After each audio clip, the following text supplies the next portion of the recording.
All right, let's have a look at Bad Bad Leroy Brown by Jim Croce. Reminds me of driving around in the back seat while my parents look for things like used cars. All right, on a Sunday afternoon, of course.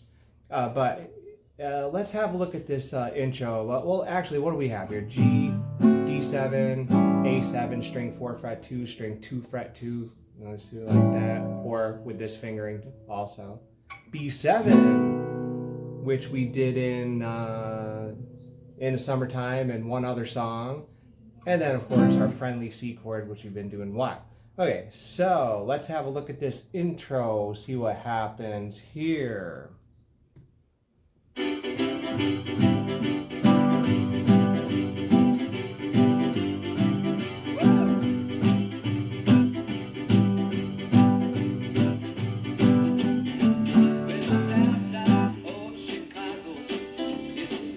So the tab like gives you no information at all. They say G and D7 without any any guidance. So what are you gonna do? You're gonna do 4 measures of G, the 4 strums each, so 16 strums. And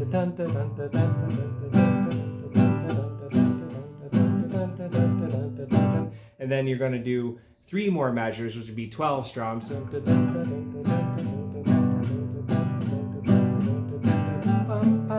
Then finally to the D for the last 4 strums before the verse begins.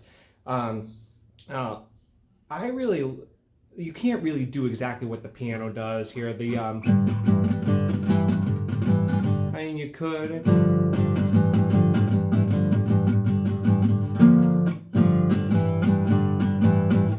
But you notice I had this big stretch. It's really hard. It's not chords that you're familiar with.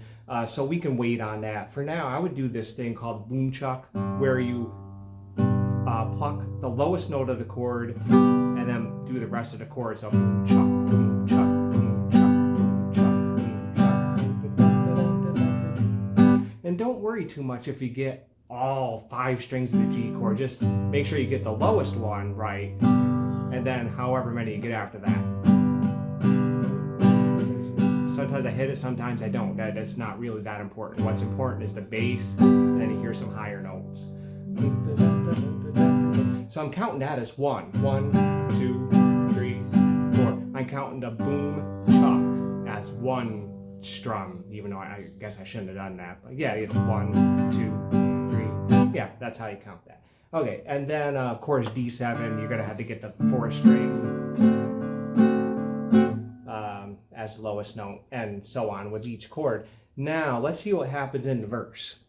I gotta back up a little bit so I don't miss the verse.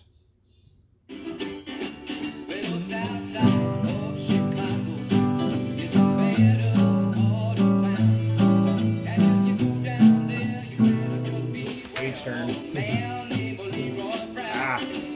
Couldn't turn fast enough.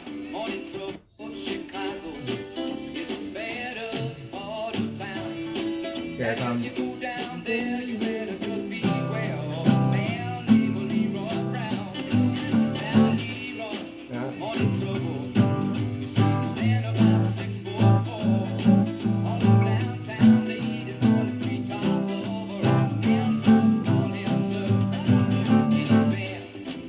Okay, so for the verse, sorry about the page turn there. I guess I should have taken the first page out.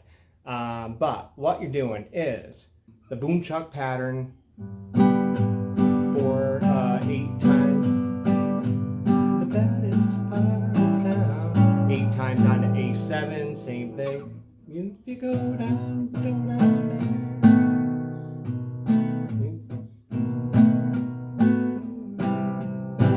Oh, is it? Wait a minute. On the B7, and if you go down there.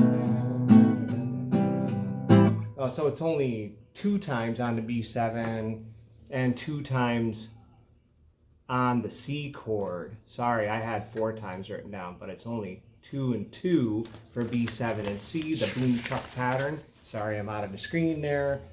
And then 1, 2, 1, 2, 1, 2, 1, 2. Now the D B7, C, G, and D7 at the end of that line, a man named Leroy Brown, I would do 2 regular strums each, not the boom chuck thing, just 1, 2, 1, 2, 1, 2, 1, 2, just to add some variety, and it matches the song better in that part of the song. All right, now, and then the pattern is going to be the same for the rest of the verse. Let's see what happens in the chorus. See if am I close to the chorus? Let's see, I'll back up a little bit.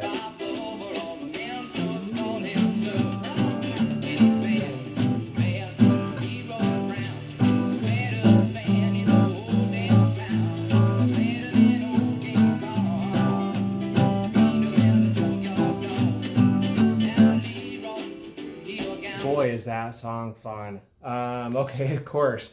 1 bang, 4 times with your boom chuck, and then on the A7, that is me, hold downtown. 4 times boom chuck, 2 times each for the B7 and the C, and then regular strums for B7, for those last 4 chords, 4 just regular, or 2 regular strums each on those chords, just like the end of the verse. And then these patterns alternate, chorus, verse. They have all the chords in common, slightly different patterns for verse and chorus, just interesting enough for the listener to say, oh, this is a different part. So practice hard, have fun with this wonderful song, and we will see you next time. Thanks for watching.